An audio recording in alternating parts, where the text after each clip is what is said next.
बेलियो तो संगियो अज का विलाग तुसा नहीं छोड़ना। अज बड़ा मौसम खूबसूरत आई तो इस वास्ते अस आख्या चलो इस मौसम का फ़ायदा उठाइए तो ट्रैक्टर लै जाइए सिला वाली शहर के इसनूं ठीक कराण, क्योंकि थोड़े बाले इसके मसाइल आन। मैं आख्या नाल मशीनरी ठीक कराया जाए तो उसकी होर चासे ये असां इसनूं किदे लैके गए, ये कितना खर्चा किया, इन बीमारी केड़ी आई तो किवें दा दिहाड़ा रहा, तुसीं सारा अज साडी वीडियो च वेख्या। बहुत शुक्रिया।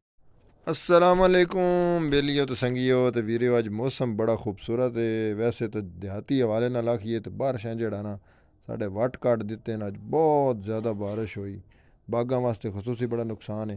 तो इस मौसम का फ़ायदा उठाते हुए असा क्या ट्रैक्टर जेड़ा दी सूरत हाल बड़ी ख़राब है। थोड़ी बाले इसनूं मसला ही वाटर बॉडी का पानी लीक कर जाता है। मैं क्या शहर लैके वेने, मौसम ही ठंडा है, इस वास्ते असीं निकल पे हैं शहर ट्रैक्टर लैके सही कराने वास्ते। हुण असीं मेन रोड के उत्ते चढ़ गए हैं, जिहड़ा कि सिला वाली की तरफ जाता, सरगोदा सिला वाली रोड। तो ये सीधी सड़क है, वैसे जी बड़ी आबाद सड़क है, क्योंकि अज बारिश बहुत ज़्यादा हुई फिर लोगों का रश भी घट है। हुण असीं शहर सिला वाली दे विचों लग रहे हैं। तो ये जड़ियाँ दुकानां ने चूँकि अड्डे तो अगें क्रॉस किया है, गड्डियां दी इत्थे वर्कशाप है ज़्यादातर। तो अगों सिला वाली का एक मोनूमेंट है जिथे कलमा शरीफ लिखे हुआ ला इलाहा इल्लल्लाह मुहम्मद रसूलुल्लाह, बड़ा मशहूर चौक है। ये नाल ही बिन हैं जिथे कणक स्टोर होंदी, जिथे कणक दा महफूज की वेंदी। यह जी जगह ये साढ़े सिला वाली दी मशहूर चारपाइयां दी मार्केट है, बहुत वड्डी, कि जिथे हर किस्म दी लकड़ियां दी चारपाइयां रंगीन बनाइयां वेंदियां। तो ये जनाब बड़ी ज़बरदस्त साढ़ा सिला वाली शहर वैसे ही फर्नीचर दी लकड़ी दी हवाले नाल कम्मां दे हवाले नाल बड़ा मशहूर है। हुण असीं अल्टीमेटली अपनी वर्कशाप दे विच पहुँच चुके हैं, जिहड़ी कि साडी अपनी बिरादरी दी है, मलक अल्लाह दी ता खिच्ची दी है ट्रैक्टर वर्कशाप। तो सिला वाली दी ट्रैक्टर के हवाले नाल सब तो वड्डी वर्कशाप इत्थे, बहुत ज़्यादा रश होंदा अज, चूँकि माशाअल्लाह तुहानूं पता है मौसम इस तरह का। तो 2-3 ट्रैक्टर ही खलोते हैं। तो असी जनाब उत्थे पहुँच चुके हैं, तो हुण तुहानूं अगे विखाने। मिस्त्री है जी, वड्डा धरनाट मिस्त्री। तेरा क्या नाम है? वही ना सन मिस्त्री। दूआ केड़ा मिस्त्री? सारे खिच्ची होंदे ने इत्थे। मसला water body change, water body भाई चेंज करनी है ना। अभी अल्लाह खैर करे, पेड़ा मौसम बड़ा अच्छा है, नहीं तो गर्मी ने तो मैं ये बताई। मैं आया इसे तू आज, सही गल है।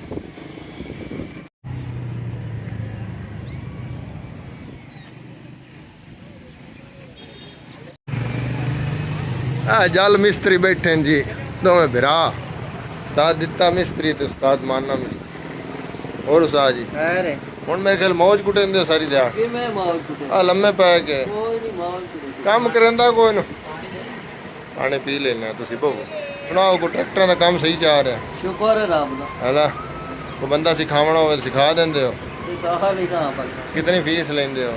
फीस तेरी लेनी कोई नहीं फीस, कितने अरसे सीख पई सी?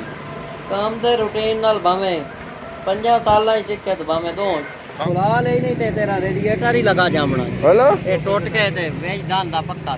अच्छा अरे अमजद साईं ते समीउल्लाह ये देख रही छुट्टी कार बड़ा गोटी राड चाल क्यों पट्टे चट्टे करे चंगा भला मिस्त्री बन गया है।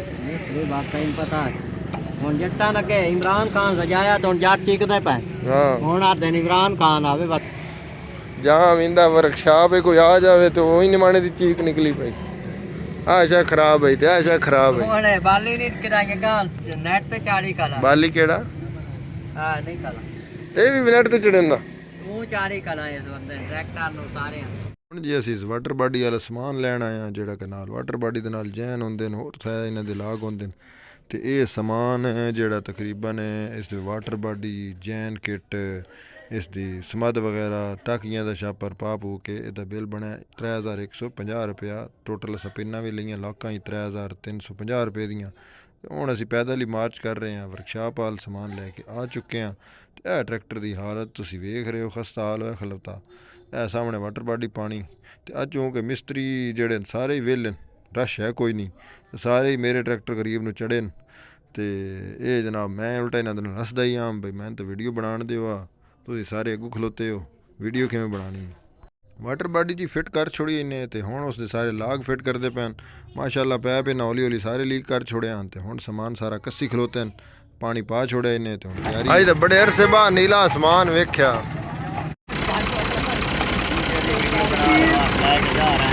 हाँ हम ठीक है जा रहे हैं। ਟਰੈਕਟਰ ਦਾ ਹਾਲ ਜੀ ਬੜਾ ਭੈੜਾ ਸੀ, ਤੇ ਹੁਣ ਅਸੀਂ ਇੱਥੋਂ ਨਿਕਲੇ ਹਾਂ ਤੇ ਅਸਾਂ ਕਿ ਚਲੋ ਇਸ ਨੂੰ ਪਾਣੀ ਮਰਾ ਲਈਏ। ਇੱਕ ਇਹਨੂੰ ਫੁੱਲ ਸਰਵਿਸ ਆਉਂਦੇ ਨੇ ਤੇ ਇੱਕ ਨੂੰ ਆਉਂਦੇ ਪਾਣੀ ਮਾਰਨਾ। ਫੁੱਲ ਸਰਵਿਸ ਦਾ 650 ਰੁਪਇਆ ਖਰਚਾ, ਤੇ ਜਿਹੜਾ ਸਿਰਫ ਪਾਣੀ ਮਾਰਨਾ ਉਸ ਦਾ 350 ਰੁਪਇਆ। ਹੁਣ ਫੁੱਲ ਸਰਵਿਸ ਦੇ ਵਿੱਚ ਸਾਹ ਦਾ ਡੀਜ਼ਲ ਕੱਢ ਕੇ ਉਸੇ ਨੂੰ ਉੱਤੇ ਮਾਰ ਦੇਣ ਤੇ ਉਹ ਚੰਗੀ ਮੈਲ ਕੁਚੈਲ ਅਰਸ਼ਾ ਕੱਢ ਦਿੰਦਾ, ਲੇਕਿਨ ਉਹਦਾ ਨੁਕਸਾਨ ਹੀ ਹੁੰਦਾ ਇੰਜਣ ਦੀ ਸ਼ੋਰ ਨੂੰ, ਰੰਗ ਨੂੰ, ਤੇ ਇੰਜਣ ਦੇ ਰੰਗ ਨੂੰ ਬੜਾ ਨੁਕਸਾਨ ਦਿੰਦਾ। ਉਸ ਤੋਂ ਬਾਅਦ ਉਹਦੇ 'ਚ ਮਿੱਟੀ ਬਹੁਤ ਜ਼ਿਆਦਾ ਆਉਂਦੀ। ਅਸਾਂ ਆਖਿਆ ਵੀ ਅਸੀਂ ਤਾਂ ਕਰਾਵਾਂਗੇ ਹਾਫ ਸਰਵਿਸ, ਜਿਹੜਾ ਸਿਰਫ ਪਾਣੀ ਮਾਰਨਾ। ਅੱਛਾ, ਇਹ ਵਿਖਾਈ ਤੁਹਾਨੂੰ ਵੀਡੀਓ ਪਹਿਲੇ ਵਾਲੀ, ਬਾਅਦ ਵਾਲੀ ਮੈਨੂੰ ਹਮੇਸ਼ਾ ਦੀ ਤਰ੍ਹਾਂ ਬਣਾਉਣੀ ਭੁੱਲ ਗਈ, ਤੇ ਕਿਉਂਕਿ ਮੈਂ ਅਕਸਰ ਭੁੱਲ ਵੈਨਾ ਬਾਅਦ ਦੀ ਜਿਹੜੀ ਐਸਾ ਕੋਈ ਵੀਡੀਓ ਵੀ ਬਾਅਦ ਕਿਸ ਤਰ੍ਹਾਂ ਸੀ ਸੂਰਤ ਹਾਲ। ਤੇ ਮਾਸ਼ਾਅੱਲਾ ਇੱਥੇ ਕੰਮ ਬੜਾ ਅੱਛਾ ਕੀਤਾ ਮੈਂ ਬੜੇ ਅਰਸੇ ਦਾ ਇੱਥੇ ਆ ਰਿਹਾ। ਤੇ ਇਹ ਘਰ ਆ ਕੇ ਮੈਂ ਆਖਿਆ ਚਲੋ ਭਰਾਵਾਂ ਵਿਖਾਈਏ ਥੋੜ੍ਹਾ ਜਿਹਾ ਸ਼ੋਟ ਇਸ ਦਾ ਲੈ ਕੇ, ਬਈ ਇਹ ਕਿਵੇਂ ਇਹਨਾਂ ਮੈਲ ਕੁਚੈਲ ਇਸ ਦੀ ਕੱਢੀ। ਹਾਂਜੀ ਬੇਲੀਓ, ਅੱਜ ਅਸੀਂ ਤੁਹਾਨੂੰ ਪਤਾ ਜਿਵੇਂ ਤੁਹਾਨੂੰ ਦੱਸਿਆ ਸੀ ਵਰਕਸ਼ਾਪ ਵਿੱਚ ਆਇਆ, ਤੇ ਤੁਹਾਨੂੰ ਪਤਾ ਜਿਸ ਟਾਈਮ ਬੰਦਾ ਮਿਸਤਰੀਆਂ ਦੇ ਲੜ ਲੱਗਦਾ ਨਾ, ਛੋਟੇ ਜਿਹੇ ਕੰਮ ਨੂੰ ਵਧਾ ਕੇ ਤੇ ਆਖਦੇ ਨੇ ਇੰਝ ਕਰਾ ਲਿਓ ਤੇ ਇੰਝ ਕਰਾ ਲਿਓ। ਅੱਜ ਮਾਸ਼ਾਅੱਲਾ ਮੌਸਮ ਬੜਾ ਸੋਹਣਾ ਸੀ, ਮਿਸਤਰੀ ਵਿਹਲੇ ਆ, ਤੇ ਇਹ ਟਰੈਕਟਰ ਨੂੰ ਇੰਝ ਲੱਗੇ ਨਾ ਜਿਵੇਂ ਮੱਖੀਆਂ ਪਾਉਂਦੀਆਂ ਨੇ ਫੁੱਲਾਂ ਨੂੰ। ਤੇ ਹੁਣ ਸਾਡਾ ਕੰਮ ਹੋ ਗਿਆ, ਬੰਦੇ ਬੜੇ ਅੱਛੇ ਨੇ, ਸਾਡੀ ਆਪਣੀ ਵਰਕਸ਼ਾਪ ਹੈ। ਤੇ ਅੱਜ ਦਾ ਵਲੌਗ ਇੱਥੇ ਹੀ ਖਤਮ ਕਰਦੇ ਆ। ਖਰਚਾ ਜਿਹੜਾ ਅੱਜ ਵੀ ਕੋਈ 4-5 ਹਜ਼ਾਰ ਛੋਟੇ ਜਿਹੇ ਕੰਮ ਦਾ ਹੋਊਗਾ। ਬਹੁਤ ਮਿਹਰਬਾਨੀ, ਅੱਲਾਹ ਹਾਫਿਜ਼।